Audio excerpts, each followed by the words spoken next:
Now, the good-looking gentleman on the call tonight is Mncedi. And Mncedi, without stealing your thunder, why don't you introduce yourself to the audience tonight? See, and I must say that I did not pay him a single cent for him to say that I'm good looking. You should have, though. Uh, Good evening, ladies and gentlemen. As he says, my name is Mncedi. I am a real estate investor. I'm based out here in Johannesburg. I'm also a property coach. I started my journey a couple of years ago, straight out of varsity, doing the whole corporate career thing. And I had to diversify my income because, black tax, right? So I'm active in the Joburg market. I'm doing multi-family rentals from a strategy perspective. I love um, wow, fix and flips. And I've also got a couple of single-family rental properties. I am accelerating my portfolio right now, and we're getting into student housing and Nice.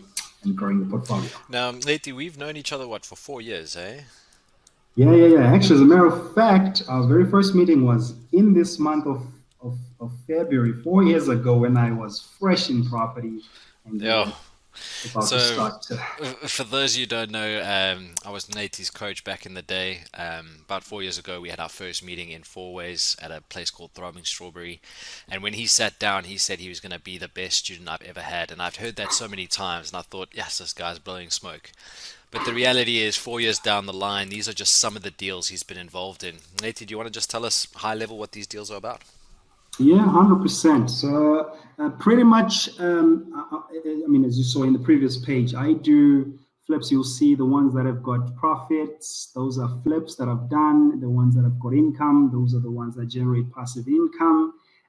From single family rentals on the top left, and that was the very first property that I actually bought, which helped me to kickstart my portfolio because I used that property because I had owned it for like a couple of years and I pulled equity out of that to actually start purchasing some of the other properties. So multi-family rentals, 47% return, 60% return, and pretty much my portfolio spends across the spectrum. So, and obviously I couldn't Brilliant. fit everything there. So that's just some of the Nice. deals that I've done. And the great thing is you've used most of this using other people's money. And six of back to back, I'm going to hand over to Mleti, and he's going to share with us a live deal that he's currently working on that is a back to back. Over to you, sir. 100%. Thanks, Lawrence. Appreciate that. So, ladies and gentlemen, here is an example of a deal that I'm actually in at the moment. Simplistic deal.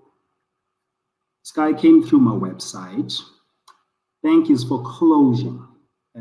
For closing on the property. Yes, a home loans. They're taking the property because they can't keep up with the with the mortgage payments every month. Of course, it's in Pretoria, normal family house, nothing special, right?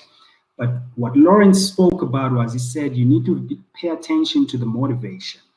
And as you can see from the pictures, I mean, there wasn't really anything special. Yeah, there's a three-bed, two-bed house, but there's a bachelor pad with some, you know, storage at the back that you could convert for rentals if you needed to at a point in time. But it's a just standard house. What was the motivation that you were able to secure this deal? So the problem there is that because the bank wants to take the property, so I'm dealing with a father and son situation. The son is negotiating on behalf of the father, and the son says the father has been there for 30 years. They don't want to lose the house, but they are going through a financial difficulty at the moment, and they've got equity in this house because this house is paid up, right? This house has got a low amount owing at the bank. So they would like to release some equity so they can work on the business to get into a better financial standpoint. So the idea is instead of the dad losing the property to foreclosure, is you buy it temporarily until the son earns enough or has enough money to pay a higher price and actually maintain and keep the property. So it's the timing thing that we spoke about, just being at the right place at the right time where they've got a need and they'll willing to sell it to you at a cheap discount. Absolutely, absolutely. So in your previous example, you would buy from the seller and then you would go and find a buyer. In this scenario, I bought from the father, then the son bought from me. So you're So I selling to the signed sun. two OTPs at the same time where I am buying on this one and I'm selling back to him on this one at a higher price. And we're going to go through the numbers just now to see what that looked like. So the value of the property was stacking up. If you can just check the numbers there, was stacking up at around 950. So that was my conservative estimation. Obviously, houses they were selling well over R1 million. So I want obviously mine to go a bit faster. So you kind of value it just a little bit below the median, right? So he then asks for 800,000 because that would allow him to get enough cash out of the property to be able to rehabilitate his financial standpoint. I was offering around about 550 to 600, and we went really agreeing, and we landed up agreeing at about 700. Now, the way we got to 700, as a matter of fact, this deal was not happening anymore. It was one of those, it takes over a couple of days, probably took about 2 weeks or so to negotiate, where we're like, look, man, anything above 600,000, I'm going to be doing this for free. I'm not going to make any money. And through listening to the problem is I just need to rehabilitate myself. I'm going to buy the property back in due course. So I don't need to renovate this property. I don't need to maintain this property. All I need to do is sign one piece of paper and sign another piece of paper. So we agreed at 700, but to release the cash, I had to take transfer of the property so that the bank then pays out the equity to the son. So for that, I paid bond fees and transfer costs all into the deal at 26,000. Now, this is what I paid out of my pocket. But there's still the problem of the bank 700K bond, right? So I paid a call because is now maxed out at the bank. Sorry, Mncedi, the audio isn't sounding so good. It's just you wanna try speak again? Let's see if it's maybe fixed. Yeah.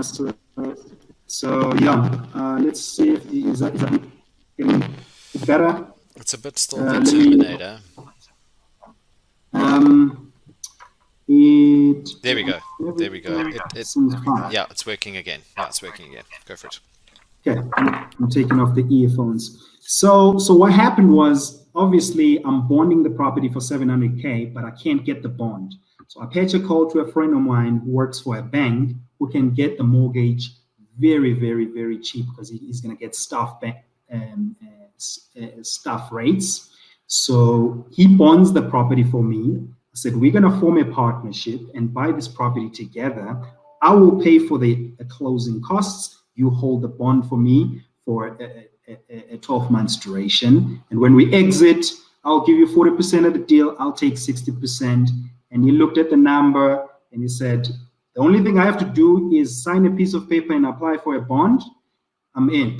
So there we have a deal. So we actually purchased the property and took transfer.